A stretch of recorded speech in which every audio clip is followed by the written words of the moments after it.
Halo teman-teman bahas saham, kembali lagi dengan channel bahas saham. Pada kesempatan kali ini saya akan mencoba membahas salah satu emiten yang menurut saya memiliki potensi paling besar menurut saya teman-teman, yaitu saham BBTN atau Bank Tabungan Negara. Pada saat saya membuat video ini, harga emiten ini berada di harga 1.295 dan menurut analisis saya pribadi ini merupakan harga yang sudah sangat-sangat rendah teman-teman. Nah, seperti apa? Saya akan membahas pertama dari fundamentalnya seperti biasa. Untuk emiten ini sudah mengeluarkan laporan sampai dengan kuartal ketiga, baru saja teman-teman. Dan sampai dengan kuartal ketiga ini dia mencatatkan laba bersih sebesar 2,3 triliun. Walaupun memang kita lihat di sini dia mengalami penurunan 24% dibandingkan dengan tahun 2022 setahun penuh. Kita tidak tahu nanti di kuartal keempat bisa saja ini sudah melebihi laba dari periode tahun 2022. Nah, seperti apa untuk detail laba bersihnya? Saya langsung saja membuka laporan keuangannya. Nah, di sini teman-teman, pertama tentunya kita lihat dari sisi laba bersihnya dan pos-pos yang mempengaruhinya. Yang pertama di sini adalah pendapatan dari si emiten ini. Bisa kita perhatikan untuk pendapatan bunganya sendiri itu meningkat teman-teman. Dari periode tahun 2022 hingga sekarang itu mencapai 18 triliun teman-teman. Kalau disajikan sampai dengan rupiah. Nah, di sini juga terlihat bagi hasil dan margin unit syariahnya juga meningkat dari 1,8 sekarang sudah menjadi 2,6. Sehingga secara total untuk pendapatan bunga dan bagi hasil di sini meningkat termasuk signifikan ya teman-teman, dari 18,992 triliun meningkat menjadi 20 triliun. Nah, kemudian dari sini terlihat juga beban bunga. Beban bunganya meningkat dari 6,8 menjadi 9,6 triliun. Dan hal yang signifikan juga peningkatannya terlihat dari hak pihak ketiga atas bagi hasil mudarabahnya. Ini merupakan beban dari operasionalnya yang bergerak di syariah teman-teman, BBTN syariah. Sehingga terlihat untuk total beban bunga bagi hasil dan bonus ini signifikan juga peningkatannya dari periode sebelumnya yang hanya mencapai 7 triliun.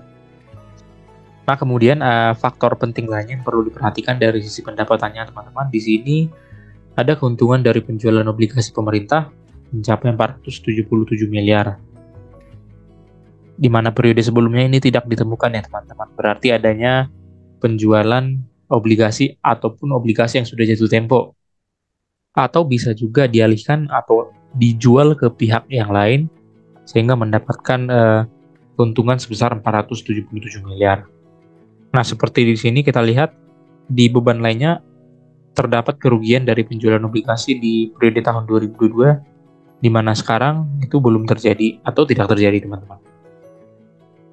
Nah, dari pos-pos tadi di sini terlihat untuk laba operasional ini meningkat dari 2,8 menjadi 3,43 teman-teman.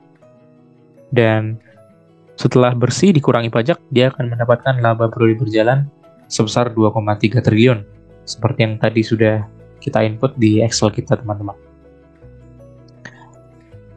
Nah, secara umum dari sisi grafik, di sini terlihat bahwasanya laba bersih di tahun 2023 ini tentunya belum bisa mengimbangi laba dari periode tahun 2022. Tapi kita tidak tahu teman-teman, nanti di periode kuartal keempat atau kuartal terakhir, bisa saja emiten ini akan mengimbangi laba tahun 2022. Kita tidak bisa memastikan juga apakah memang nanti setelah laporan tahunan 2023 pendapatan ataupun dari sisi labanya bisa lebih besar ataupun lebih tinggi dari periode tahun 2022. Baik, kita lanjut dari sisi ekuitas.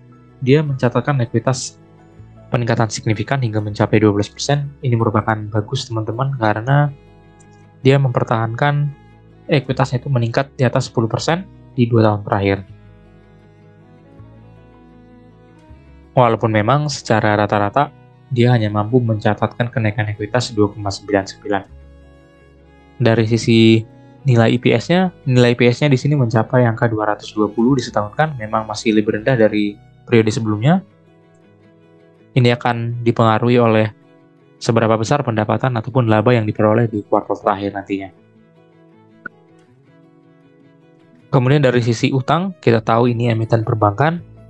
yang tentunya semakin tinggi utang, artinya juga semakin banyak pihak ketiga yang mempercayakan dananya untuk disimpan di emiten perbankan BBTN. Sayangnya penambahan kas di sini sampai dengan kuartal ketiga itu minus, mungkin diakibatkan adanya pembayaran dari liabilitas ataupun utang-utang yang jatuh tempo di tahun ini. Untuk kas pada akhir tahun atau periode akhir kuartal ketiga di sini tercapai 36 triliun yang menurut saya cukup bagus juga. Kemudian dari sisi ROE, untuk ROE-nya sendiri mencapai 10,61%. Inilah kenapa saya katakan tadi sebenarnya untuk nilai ROE-nya itu sudah mencapai angka 10% yang menurut saya itu sudah cukup tinggi teman-teman untuk pencapaian labanya. Walaupun memang secara tahun ke tahun terjadi penurunan, tapi sebenarnya pencapaian laba di angka 2,3 ini sampai dengan kuartal ketiga sudah cukup menarik menurut saya teman-teman. Nah, atas dasar data-data laporan keuangan tadi, ada beberapa hal yang bisa ditarik kesimpulan. Seperti biasa, untuk nilai buku emiten ini sebenarnya berada di angka 2070, karena di sini terlihat untuk harga sekarang di angka 1295 pada saat saya membuat video ini hanya mencapai 0,6 dan nilai PER-nya itu berada di angka 5,9. Nah, dari kedua angka ini secara PBV dan PER sebenarnya emiten ini sudah dihargai jauh di bawah fundamentalnya teman-teman. Apabila kita melihat perbankan yang lain seperti misalnya BBRI ataupun Bank BNI ataupun Mandiri, dia selalu dihargai di atas harga bukunya dan juga PER-nya itu selalu di atas angka 10. Nah, itu kenapa saya melihat emiten ini masih jauh di bawah harga wajar. Ya, walaupun memang performanya bisa dikatakan sebenarnya cukup bagus, tapi pasar itu menghargai emiten ini selalu di bawah harga buku dan juga nilai PER di bawah 10 teman-teman. Nah, itu kenapa saya katakan ini merupakan potensi yang bagus walaupun memang menunggu dalam waktu yang medium ataupun jangka waktu yang lama, tapi ini bisa menjadi referensi bagi kita investor untuk memasukkan emiten ini ke dalam watchlist kita. Nah, kemudian dari sisi nilai PER-nya di sini juga berada di angka 2000-an atau 2197 lebih tepatnya. Sehingga saya rata-ratakan seharusnya emiten ini secara fundamental berada di harga 2100 teman-teman. Dan dengan harga sekarang di angka 1295, dia memiliki MOS yang cukup bagus di angka 39%, yang artinya penurunan itu sudah sangat rendah resikonya walaupun memang masih bisa terjadi. Dan kemudian untuk potensi gain yang bisa dihasilkan itu berada di angka 60% teman-teman, atau half bagger. Ini merupakan potensi yang sangat baik teman-teman. Nah, kemudian secara PBV dan PER historis, di sini harga wajarnya seharusnya berada di angka 1951 atau mendekati harga fundamental tadi. Nah, ini mengapa saya katakan emiten ini menurut saya sangat menarik dan tentunya saya akan berusaha untuk mendapatkan emiten ini di harga yang bagus teman-teman. Dan menurut saya di angka sekarang di angka 1295 itu merupakan angka yang sudah cukup menarik untuk menjadi area buy. Kemudian dari sisi teknikal teman-teman, emiten ini sebenarnya sudah berada di garis supportnya ya teman-teman, yaitu di angka 1200, dan di periode ini juga, di periode November ini dia sudah pernah menyentuh harga yang paling low-nya itu berada di angka 1185. Jadi tentu saja di sini wajar kita melihat adanya pemantulan harga karena 1200 ini menurut saya pribadi sudah menjadi support kuat teman dari tahun 2020. Di sini dia pernah memantul di tahun 2020 September sehingga emiten ini menuju harga di 2000-an. Nah, tepat di posisi 2100 teman-teman. Turun kembali ke harga 1200 dan memantul kembali menuju harga di atas range 1600 sampai dengan 1800 dan di sini terlihat terkonsolidasi dan menurun kembali ke harga 1200 dan bertahan sampai dengan periode sekarang. Dari periode tahun 2023 Maret bertahan sampai dengan periode sekarang di tahun 2023 bulan November di angka 1200. Nah, ini merupakan hal yang menurut saya cukup bagus teman-teman. Nah, ini kenapa saya katakan tadi sebenarnya emiten ini punya potensi yang sangat besar ke harga fundamentalnya tadi di angka 2000. Dan seperti yang kita ketahui memang potensi gain yang bisa diperoleh apabila dia mencapai angka 1200. Maksud saya angka 2000 saja itu sudah cukup menarik teman-teman, sudah cukup tinggi. Dan menurut saya penurunan di bawah angka 1200 ini sudah memiliki risiko yang sangat rendah teman-teman untuk turun kembali, karena saya melihat potensi emiten ini masih cukup bagus ke depannya. Nah, secara teknikal tadi mungkin sekian yang bisa saya informasikan dan saya analisis. Potensi ke 2000 seperti nilai fundamentalnya tadi itu sangat terbuka lebar teman-teman menurut saya. Nah, dari sisi medianya teman-teman, di sini banyak sebenarnya sentimen positif terhadap emiten ini, itu saya katakan. Yang pertama, nah di sini terlihat bank muamalat itu diakuisisi oleh BBTN. Nah, ini kita tidak tahu juga apakah nanti prospeknya ini malah menguntungkan BBTN atau bagaimana. Tapi yang jelas ini merupakan sentimen positif untuk emiten yang satu ini. Nah, kemudian di sini sentimen positif yang menurut saya sangat menarik. Di sini bos BBTN sendiri ramai-ramai menambah porsi sahamnya. Nah, artinya di sini pengendali sendiri atau pemilik mayoritas saham ini percaya dengan fundamental dari emiten ini. Dan tentunya dengan adanya aksi seperti ini, bisa dipastikan suatu saat kedepannya emiten ini pasti akan menuju kenaikan harga yang signifikan teman-teman. Kita mungkin tidak tahu kapan, mungkin bisa saja setahun atau 2 tahun atau 3 tahun lagi.